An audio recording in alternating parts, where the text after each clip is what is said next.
What's going on, everybody? It's your favorite dating coach, Elliot Scott. And as you can see by the title below, we're going to talk about the top reasons why guys reject your fine ass, right? I know you're a good looking girl. You're probably fine as fuck, but these guys still rejecting you, okay? Why is it? I could probably give you 47 different things, but I'm just going to give you 8. there's probably that many. But I'm going to give you about 8 here. I have them written down below. That's why I'm looking down there. And while I'm doing this, I'm going to promote my guides while I do it. You don't have to buy them by any means. Whatever, okay?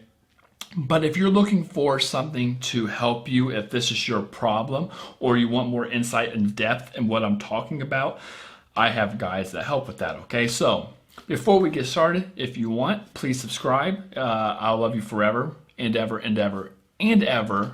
Click the bell notification next to it too if you want my updates right away. If you want to have a session with me, phone, email, text, whatever you desire, the links are in the description, along with my guides that are right under it, I think, okay? Now, forewarning, these are pretty damn brutal, but I'm trying to be honest. I'm not old Saint Nick. I ain't here to give you presents, okay? I'm the devil. I got my little pitchfork. I'm ready to fucking poke you, prawn you with it. This is just the way it is, okay, ladies? So, these aren't in any order. The first two, I would say 1 and 2 are in order. Everything else doesn't matter. Number 1, I would say it's not even your fault. It's just the wrong guy. It's either 50-50. It's either going to be you, that's the problem, or it's going to be him, that's the problem. And half the time, it's probably the wrong guy. It's probably a shitty guy you met online, a guy who has the wrong intentions, a guy who's really good at manipulating. You know, I know how a lot of you women are. You go in there with open arms, open heart. You're vulnerable. You want to trust. You're taking the risk because you want to love again. But the guy takes advantage of it, right? Or just it's not the right guy, okay? So number 1, it's not even your fault half the time. Half the time it's just the wrong guy, okay? Number 2, this is probably the harshest out of all of these, and I made a video about it before, but I gotta be honest with you ladies. Sometimes you're just not good enough. And I'm saying that to get a reaction out of you, okay? Sometimes you just aren't good enough. And what I mean when I say that is, I know a lot of women out there who are like, well, if a guy doesn't like me for me, then screw him. He's out. He loses this, you know, and stuff like that. And while I agree with that, you should never change for a guy.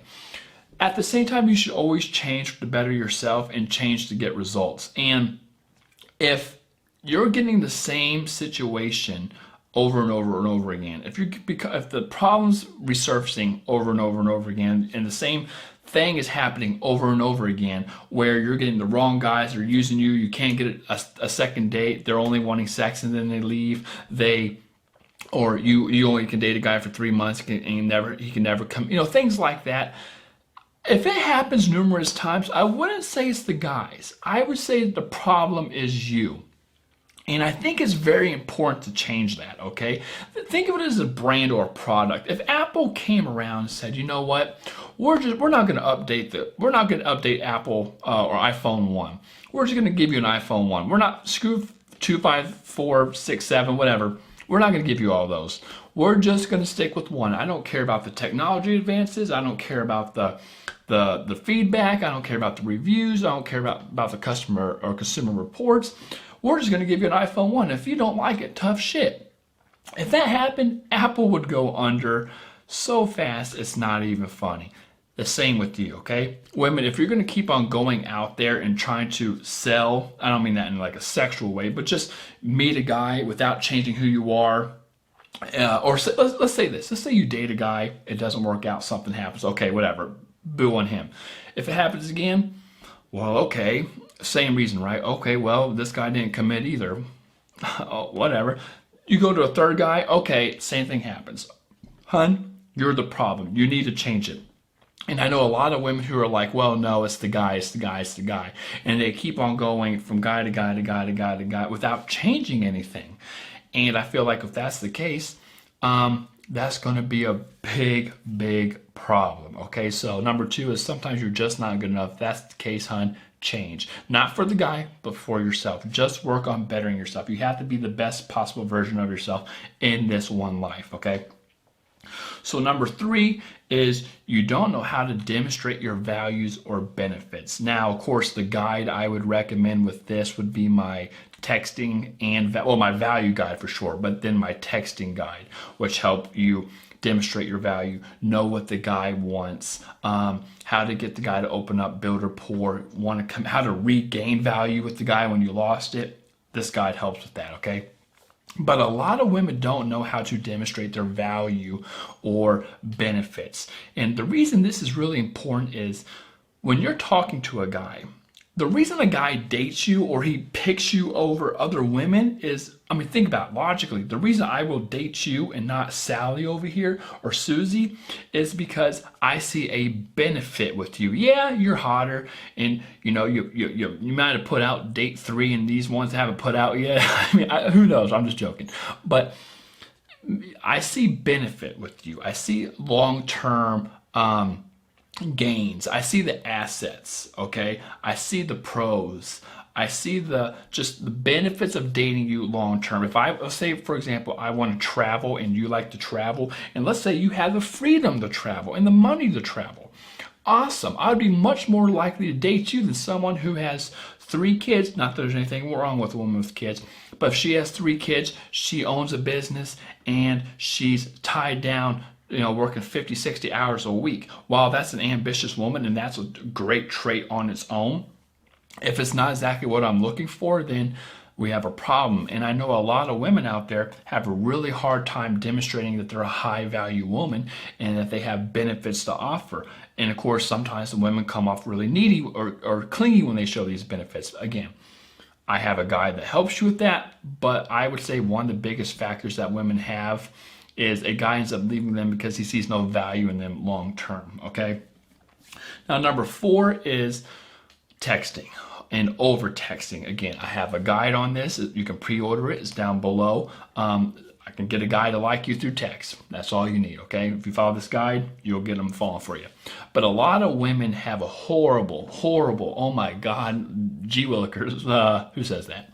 Horrible text game. They don't know how to text a guy. They over text. They don't know what to text. They text the wrong things. They don't know when to stop. They don't know how to build a sometimes it's not so much what they're doing wrong, it's what they're not doing. There's a lot of things out there that can build a lot of value through text. Women just don't know how to do it. And a lot of the times women instead think of quantity instead of quality. They spread themselves too thin with the amount of texting and not worry about the depth.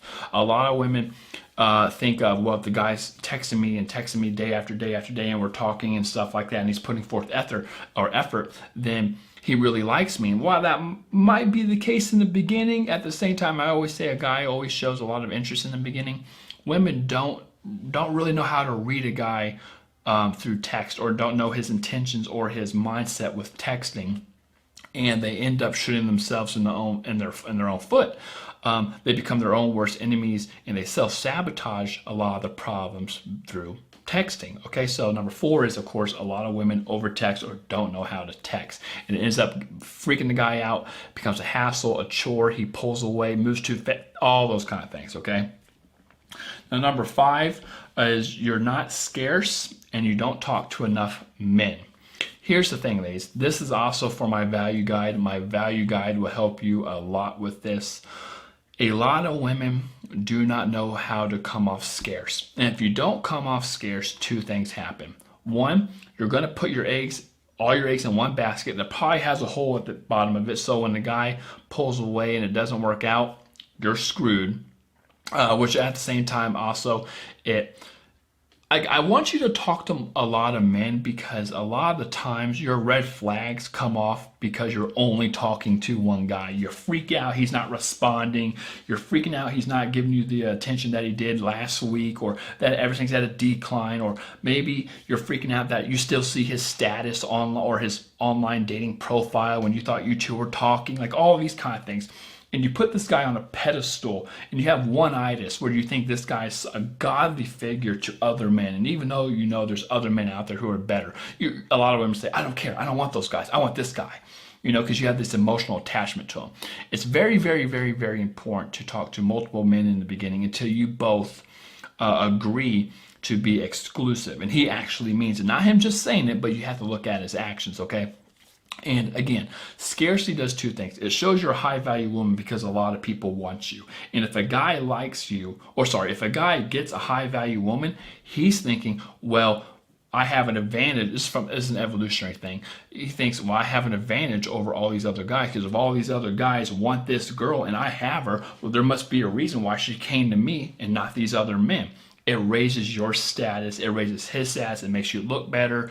Play it scarce. At the same time, you have to have an abundance of men around, because if you don't, then a lot of the time you get screwed, and two, you don't even know it's one of those things like you don't know what you don't know.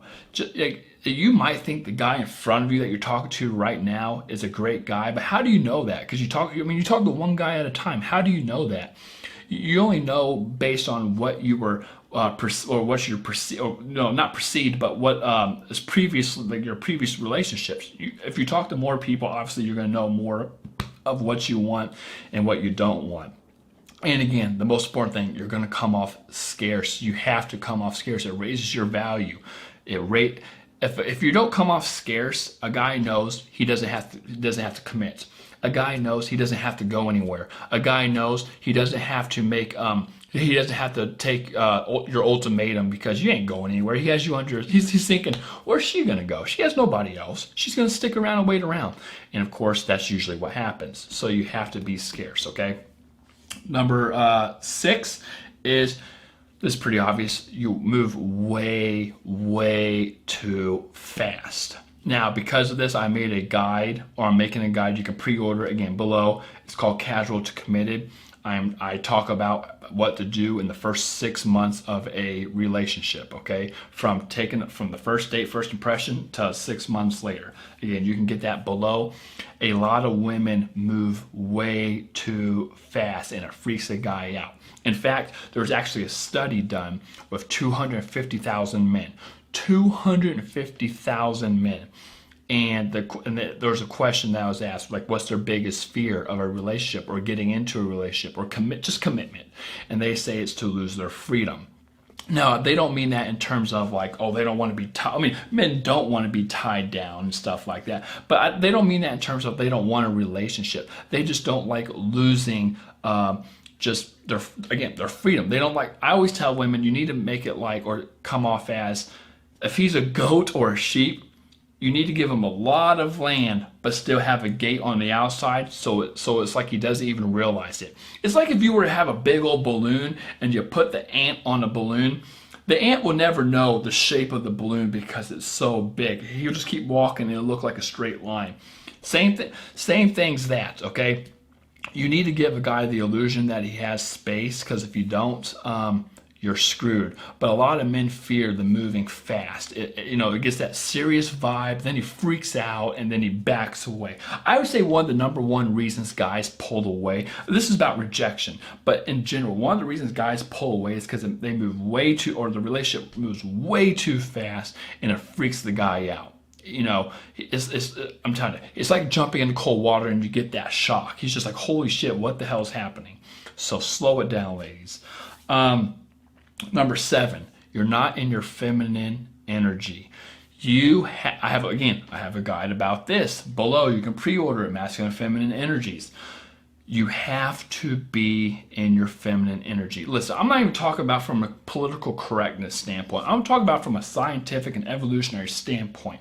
There are reasons you're the way you are, and the hormones in your body, and men are the way they are, and their hormones in their body. These bipolar opposites were made to attract and thread each other. You need each other. If you are not in your feminine and you're neutral, then guess what? The attraction is going to be neutral. I cannot stress this enough. You have to be in your feminine energy. If you are not, again, forget all that political correctness bullshit. Sorry to say it, you might be offended by that. I'm talking science. Men are much more attracted to feminine women, feminine voices, feminine features, feminine outfits, feminine along, just the look, the atmosphere, the vibe, the submissiveness. Now, that doesn't mean you're weak. You can still be a strong, independent woman who makes more money than the guy. I'm telling you. But if you make the guy feel like a man and you come off a little feminine and you have that sexual tension, you will kill. You will kill the attraction.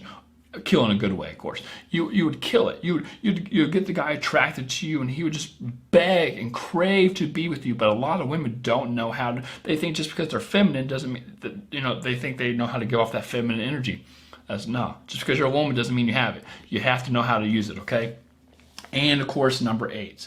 Again, there could be a lot more, but number 8 is you don't know how to draw that line and give him that ultimatum.